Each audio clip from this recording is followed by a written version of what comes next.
and it was definitely not through artificial insemination. And I think a snitch somewhere, a snitch, took the message home, who is probably thinking that this is the end of the world. No, it is not. Step up, the child is yours. When ulienda ukapata ball campus? Did we have a hospital bag? So now when I decided that I was going to have my baby in our rental house room, and letter notes, we discuss. Hey, you guys are the reason why I didn't get a pass. Hi guys, welcome back to my YouTube channel. If you're new here, you're very much welcome. And if you're not new here, thank you so much for stopping by over and over again. I truly appreciate. My name is Julia Gidoi. I make videos on parenting, beauty, baking, and lifestyle. So make yourself at home. So I'm sure you already know what I'm going to be talking about in this video. Before I start, let me take some water. Before I continue, I'm sure there's a girl somewhere in campus who is thinking to herself, wow, people get pregnant in campus and it's okay. Yes, people do get pregnant in campus and life goes on. But I'm here to tell you that the pregnancy can wait, the sex can wait, and I'll not lie to you. Getting pregnant in campus is not as easy as I may portray it in this video, or is not as easy as anyone else may portray it elsewhere. So this girl you see here got pregnant in campus. I was in second year. Of course, I was being Dora the Explorer at that time, and it was definitely not through artificial insemination. It was through natural means. So one day I woke up and my boyfriend, who is now my husband, was like, are you pregnant? I was like, what are you talking about? That cannot be. Well, of course I told myself it cannot be. But what else would you expect if you have been exploring? It could be either way. So I went, took the test, and it came back positive. I have never been that scared in my life. Actually, before I even go further, my son is now 9 years old. So when I took the test and it came positive, the first thing that came to my mind was my parents. And not just my parents. My father was the first thing that came to my mind, because he had struggled so much to give me the education that he could afford. And here I was getting pregnant in campus. Can you imagine? So of course the shock came. I cried.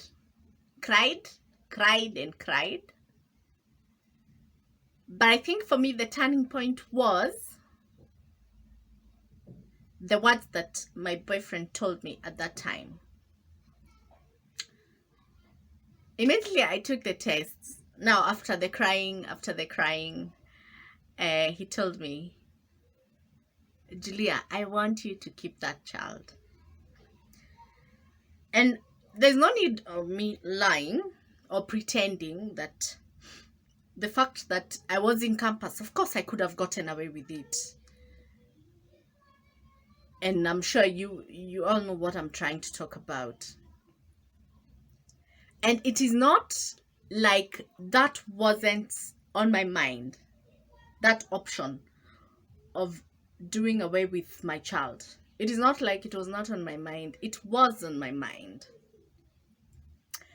But now when I got that reassurance from my boyfriend, when he made it clear that he would be there for me and for my child, I think for me that time, that was all I wanted to hear. That was all I wanted to hear. And at this point, I want to encourage anyone else who may have been in my situation at that time, or currently, or anywhere. The person responsible may not stand with you. In fact, they probably you probably haven't heard from them since you told them that you're pregnant.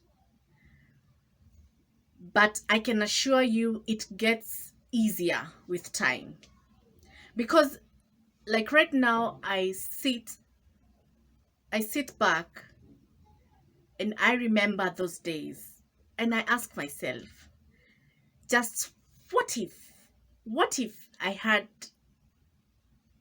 gone the other way? What if I had done away with my baby? What exactly would have happened? And with time, within the 9 years that my son, his name is Clarence, within the 9 years that he has grown and he has become the boy that he is, up to this point, I'm like, everything happens for a reason. Everything happens for a reason. There was a reason why I got pregnant in campus. Because just as I've told you, I was Dora the Explorer. And to me, somehow, I feel like that the pregnancy came so that I could mature up. Not just maturing up, so that the naivety, because there was so much naiveness that was there at that time, so that it could go away. And truth is, once I became a mother, I was 22 years old at that time. Once I became a mother, any maturity just kicked in. Pap. Things started flowing naturally. So, too much of that. So now, here we were. Me, a 22-year-old, and my boyfriend. Did we know anything about pregnancy? No, we didn't. So we went to Google. We started Googling what I'm supposed to eat. And at that time, even the money that I had, the little pocket money, there was no it was going to give me the best kind of food for my pregnancy. So I can actually say that for me, with my pregnancy, it was all about survival. I could eat what we could afford at that time. And I thank God because I gave birth to a healthy boy. So now, my pregnancy was quite normal. I thank God, quite normal, because I still attended my classes as usual. From the first trimester to the last one. I didn't get morning sickness. I just got it once. I think just one morning, I remember very well. And it was the very first days of my pregnancy. That's the only time I got morning sickness. And I didn't have issues with what to eat. But the funny thing about my pregnancy is that before I got pregnant, I could not stand the smell of jackfruit. Not at all. And then when I got pregnant, hey, man, I could not have enough of jackfruit. I ate it from the first day to the last day. And that was quite interesting. So, Sissy, we just survived. But the interesting parts of it all was when it came to going for clinics now.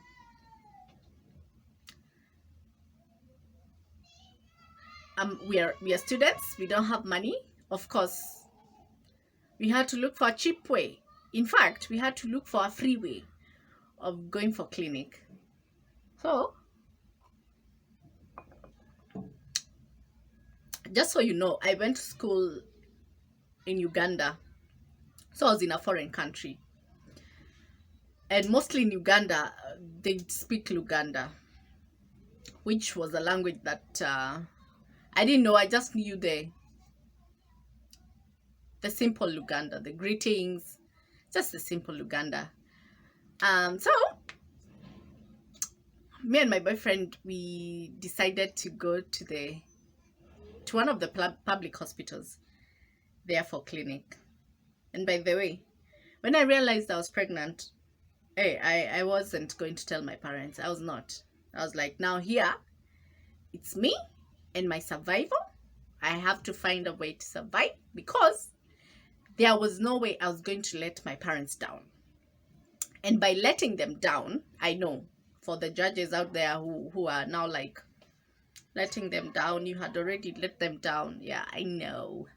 But the biggest part that I would have let them down was if I dropped out of school. And that for me was not about to happen. So I hid my pregnancy from my parents. For 5 months, I didn't tell my mom. And for my dad, I didn't also tell him until when Clarence was 1 week old. Yeah, but I'll get to there. So we went to one of the public hospitals in Uganda. And I'm telling you, language barrier is no joke. It's no joke. Because when we went there, and sorry to say this, but in Uganda, when you're speaking English, in English, they assume that you're a rich person. Yeah, you can come for me if you think that that is not true, because that's true.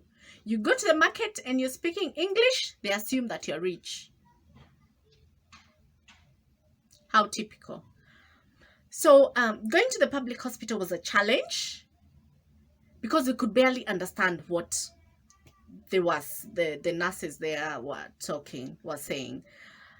But somehow we maneuvered through. Because clinic ya watoi, you just follow what other people are doing. I think that is what we opted for. We were just following what other pregnant women were doing. But the distance from Makerere University, that's where I was in campus, to Mulago Hospital, I hope that's what it's called even now, it was quite a distance. Na sisi ni nani? We could not afford at every time we are going there we panda mat. No, we had to walk. We used to walk. It was a distance. By the time we are getting to hospital, ile vumbi tumejaa nayo, wacha tu. We are full of dust, man.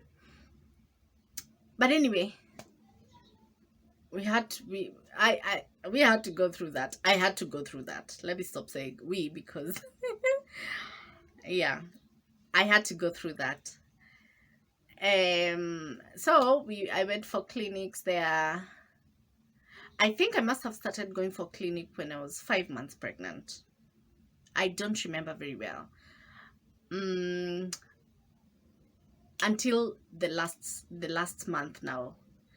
But now the challenge came when deciding where to go and deliver my baby, because there was this rumor. I don't know whether to call it a rumor or there's this myth that if you're going to some public hospitals, you may go back with an exchanged child or something like that. Well, I have to put a disclaimer. I am not saying that that is what happens. I am saying that this is a myth. So I, as Julia, was like, I cannot carry a child for 9 months after getting pregnant in campus, then I don't go home with my child. That was not going to happen. So you won't imagine what happened. So me and my boyfriend, there was another student. She was a class ahead of me, and she was doing another course. She was just a friend who I met through another friend. So she had also gotten pregnant in campus. And for her, she gave birth to her child, I think, in their house, in their rented house. How? Don't ask me, because I don't know.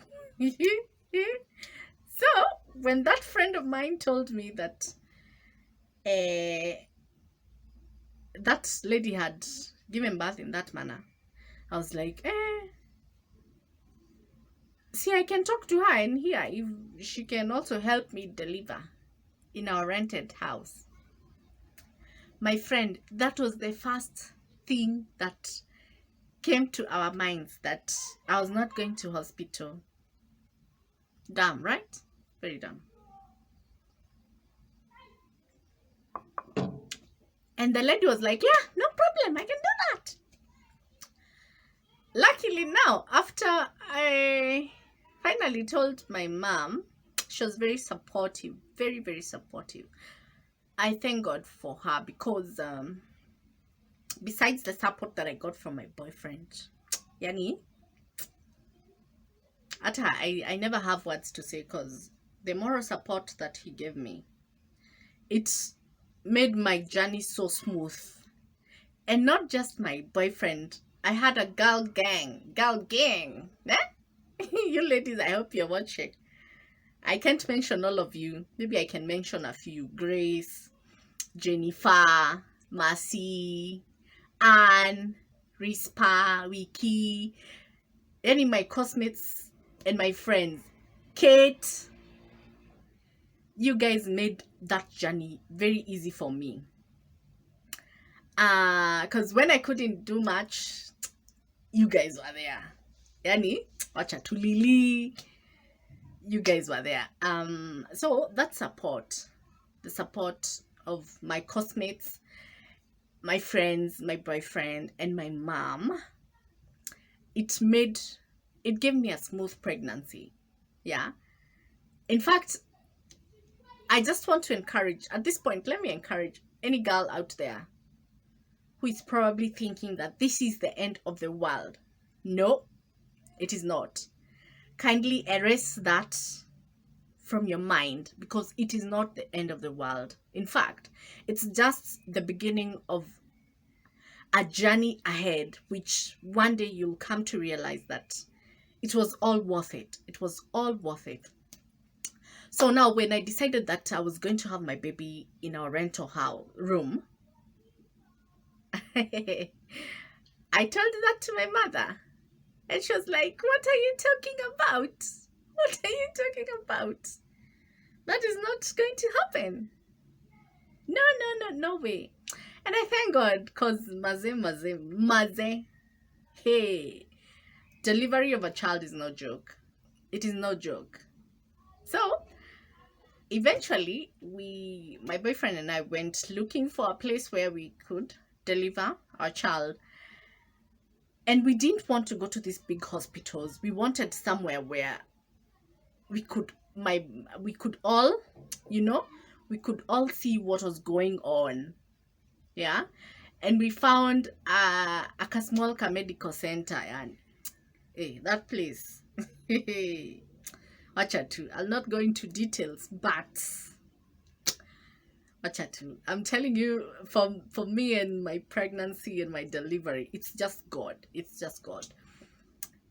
The doctor there the doctor who owned that medical center was a doctor in Mulago Hospital. And the nurse there was, she was just so good, so good. Well, it was just a small place where we just needed to go deliver and carry our baby home. So that was what happened. So the day came, that morning when I started having my contractions. Did I even know what was happening? Did I? I didn't. So I called my mom and asked her, this is happening. No, the first thing I saw was I started diarrheaing. Then I saw some bloody discharge. And of course I was feeling some, no, I had not started feeling pain. So later is when I started feeling pain. It was around 6:30 a.m. in the morning. So I called my mom and asked her, what is this? Is this what labor is? She was like, yes, carry your, carry your stuff and go to hospital. Did we have a hospital bag? We didn't. Did we even have these things at basins, what, at the way you prepare for going for delivery? Tungetoa wapi? Where were we supposed to get that? We only had clothes for the baby, and I think we had bought some gauze and cotton wool because after delivery, mostly in Uganda, that's what you use. So we had that, but we had not packed them in a hospital bag. No, it was just in some ordinary bag somewhere. So that morning, when I was told now I am in labor, hey, confusion nayo, hey, kuogopa nayo. I was scared. So mimi nikachukua boda. Nilienda na boda with my big stomach to that medical center. And I'm telling you, from where we used to stay and to the medical center, hey, the valleys and hills. Acha tu.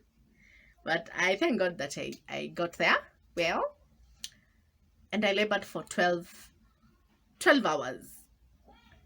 I think I have a video on my labor and delivery story on my channel. I'm going to link it somewhere above. Yeah. So, nikaenda hosi. I labored for 12 hours.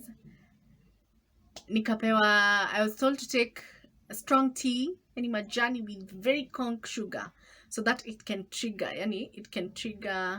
the contractions. And Grace was just there. My friend Grace, she was there like, hey, you girl, you're the best. Yeah, and I got my baby at around 12:30 p.m. Now, after I got my child, of course, getting a child, hey, once you become a mother, whether you're 15, whether you're 25, whatever age you are, there's some change that comes with that. Because now, it's not just you. There's a human being there now who is fully dependent on you. Yeah? So, if you are, before you became a mother, you were raha 24/7, forever young, blah, blah, blah. That changes. And I want to believe that's a natural thing. It's a natural thing that once you become a mother, you're no longer just thinking about yourself. You're now thinking about your child, then yourself. So it wasn't easy at all. But I didn't drop out of school. I was not going to do that. I didn't drop out of campus. And hey, yani my classmates, like Anne, of course there was a time when, especially my third trimester, when I just couldn't put myself together to go for lectures. It had become quite hard. So Anne could come, discuss with me, bring me the notes, my classmates. You guys are the bomb. Akina Kotonya, you guys are just the bomb. I can't thank you enough. Wangeniletea notes, we discuss. Hey, you guys are the reason why I didn't get a pass. Yeah? Hey, okay, sawa. In fact, after I delivered on a Saturday, and on Tuesday, we were doing the final paper of my second year. I went for that paper. Yes, there was no way I was going to miss that paper. And of course, I left Clarence with the dad and with Lily, my friend. Yeah. So, after getting Clarence, things changed. It was not the same because now I was a mother and my child was now ndio sasa ilikuwa my poach now. There are places I couldn't just go because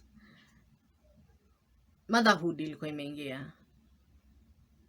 And well, even if you have the support of your parents, at least for me, even if I had the support of my parents, I still had to step up. Step up. The child is yours. When ndio ulienda ukapata ball campus. Yes.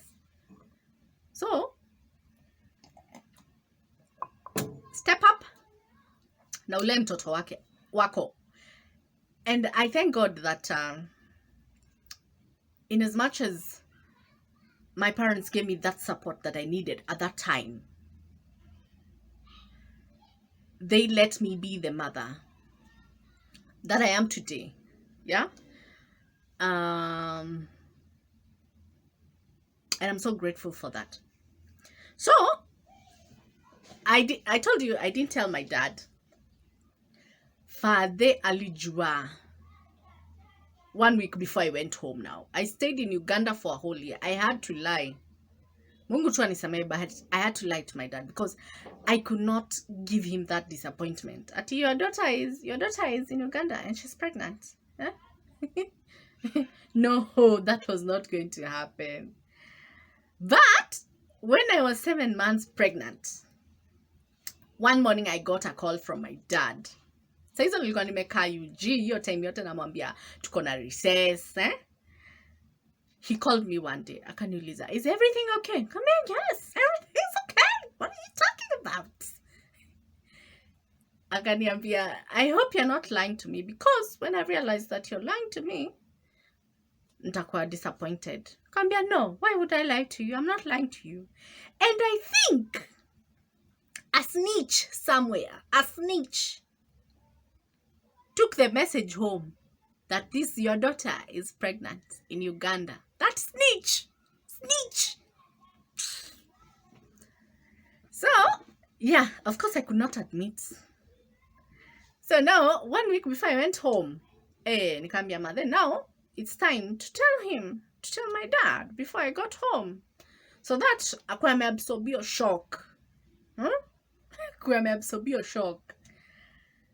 At that time, my sister was a spokeswoman. I think she was in class 4. Yeah, she was in class 4 at that time. So she's the one who told my dad. Hey, my dad was mad, Maze. He was mad. He was disappointed. And of course, I expected that. So when I went home, hey, was he going to talk to me? No, he wasn't. He was not. He was not going to talk to me. In fact, he stayed for about 2 weeks without talking to me. Yes. He wasn't talking to me, but he was holding Clarence. Yani, I was like, it's okay. If you're holding the child, it's okay.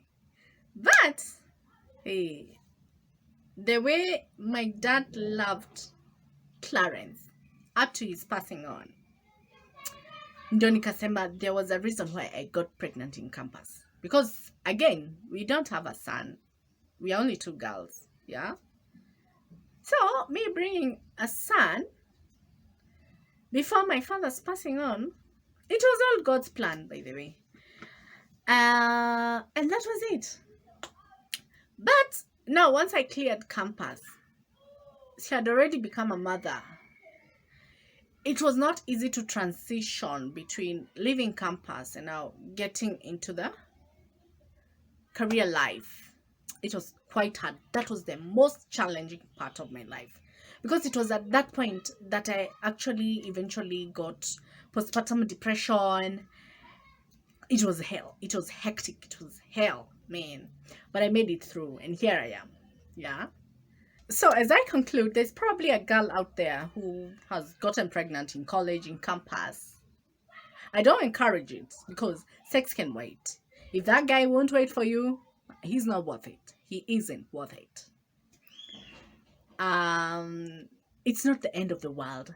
There are greater things ahead for you. So don't be discouraged. Don't feel like you're not good enough, because you're good enough. Yeah. And don't let anyone ever think otherwise. Well, I think I'm gonna end my video here. Thank you so much for watching. I'll see you in my next one. Goodbye. Remember to subscribe, like, share, comment. Yeah? Goodbye.